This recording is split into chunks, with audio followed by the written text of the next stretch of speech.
Hola a todos, soy Edgar David González Ortega del sexto grado, grupo 5 de la carrera de Ingeniería Mecatrónica Agrícola. En esta ocasión, para la materia de sensores e instrumentación, se va a realizar la práctica de un sensor de temperatura con puente de Wheatstone.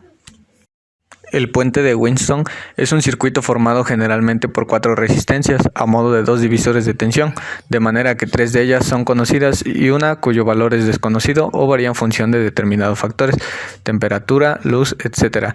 En nuestro caso, el valor desconocido será el proporcionado por el termistor. El termistor es un resistor térmico en donde la resistencia de él cambia con una variación de temperatura. Existen 2 clases de termistores que son los de coeficiente de temperatura positivo y los de coeficiente de temperatura negativo. Los NTC tienen un incremento en la temperatura y esto produce que la resistencia del termistor disminuya.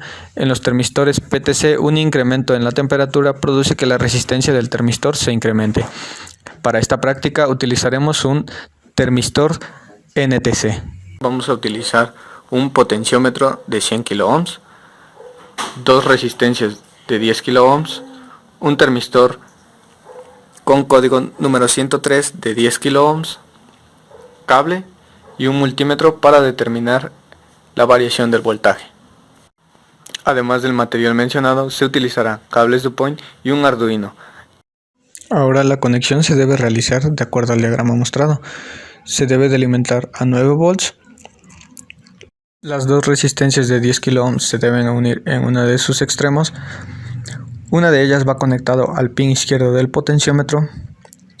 El pin central del potenciómetro va dirigido a un extremo del termistor y el otro extremo del termistor va conectado finalmente a la otra resistencia de 10 kΩ para cerrar el puente.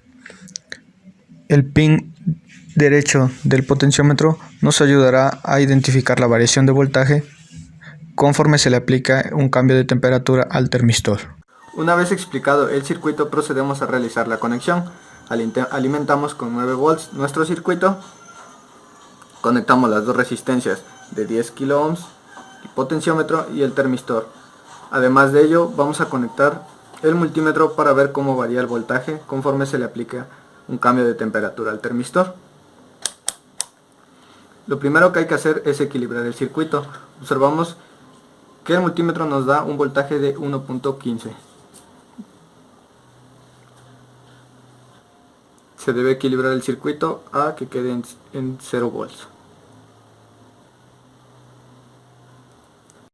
Después de ello podemos aplicarle calor para ver cómo varía el voltaje.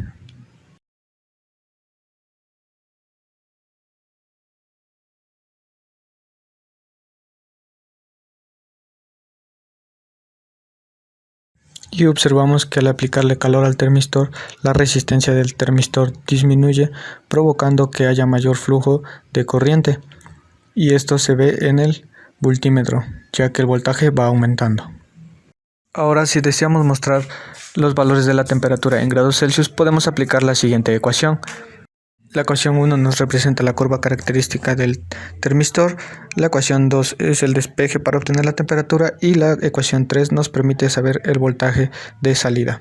La tabla que se muestra nos ayuda a identificar algunos coeficientes que se utilizarán en los cálculos. En nuestro caso fue un termistor con código 103. Ya desarrolladas las ecuaciones, podemos realizar un simple código como el que se muestra en la imagen. Una vez explicado lo anterior, alimentamos nuestro circuito. Desde la placa de Arduino conectamos el pin analógico A0 al pin derecho del potenciómetro y observamos el resultado.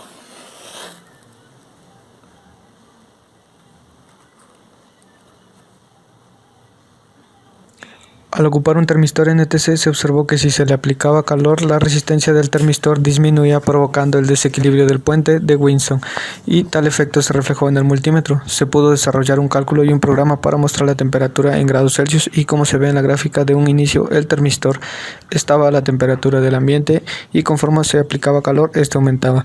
El puente de Wheatstone nos ayuda a detectar esos cambios de resistencia permitiendo generar aplicaciones como en este caso un sensor de temperatura, pero además podemos encontrar aplicaciones del puente en galgas extensiométricas, relés controlados por luz usando LDR y todos ellos en función de cómo varía la resistencia.